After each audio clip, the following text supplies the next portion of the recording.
বাগাইছড়ি চৌমনি তমল স্যারের দোকানে দেখতেছি তেল নেওয়ার জন্য মানুষ সিরিয়াল দিয়ে আছে। আর বাকি দোকানগুলো কেন বন্ধ হয়ে গেল সন্ধ্যার পরে, এটা আমি সকলের কাছে জানতে চাই। এই সিন্ডিকেট বন্ধ করুন। আমরা সকলেই চাইলে সিন্ডিকেট গুলো বন্ধ করতে পারি। উনি যেহেতু আজকে বিক্রি করতেছে, তাহলে আমরা সারা বছর ওনার থেকে তেল কিনবো। আসসালামু আলাইকুম প্রিয় বন্ধুরা, বিশেষ করে আজকে বাগাইছড়ি সন্ধ্যার পর থেকে কেমন জানি মনে হচ্ছে তেলের দোকানগুলো কিছু কিছু দোকান ফট বন্ধ হয়ে যাচ্ছে। কারণ কি, বিষয়টা কি? বেশ আরো কয়েকবার হয়েছে, অনেক দোকানদার আছে ওনারা তেল কম দামে কিনে মজুত করে রাখে, বাড়বে কখন ওই আশায় বসে থাকে। একটু সুযোগ পাইলে বাঙালি বাড়তি দামে বিক্রি করার জন্য বসে থাকে।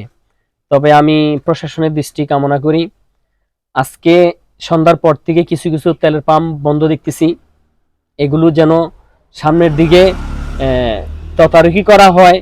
যেমন ওদের আজকে কালকে যে গাড়িগুলো ঢুকছে, অথচ তেল দোকানে আছে, ওনারা তেল ছাড়তেছে না। হয়তো মনে হয় দাম বাড়বে শুনছে, তার জন্য ওনারা বিক্রি করতেছে না। গ্রাহকের হয়রানি দেখতেছি। একটা দোকান খোলা, ওইটাতে সিরিয়াল দিয়ে মানুষ তেল নিচ্ছে। কারণ কি? কোথায় যুদ্ধ আর কোথায় তেলের সংকট? তো প্রশাসনের দৃষ্টি কামনা করি। আমার মনে হয় তেলগুলো দোকানে আছে, অথচ গ্রাহককে তেল দিচ্ছে না, দোকান বন্ধ করে রাখছে।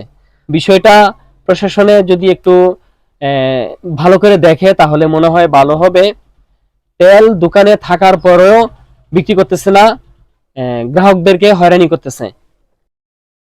বাগাইছড়ি চৌমনি তমল স্যারের দোকানে যেহেতু ওনার কাছে তেল মজুত আছে, উনি বলতেছে, তাই উনি বিক্রি করতেছে। ওনাকে যখন জিজ্ঞেস করলাম, আমার কাছে পর্যাপ্ত পরিমাণ তেল আছে, প্রয়োজনে আমি তেল আনবো, আমি বিক্রি করতেছি। এখন অন্যান্য দোকানগুলো কেন বন্ধ হয়ে গেল, এটা আমি জানতে চাই সকলের কাছে। আসসালামু আলাইকুম ওয়া রাহমাতুল্লাহ।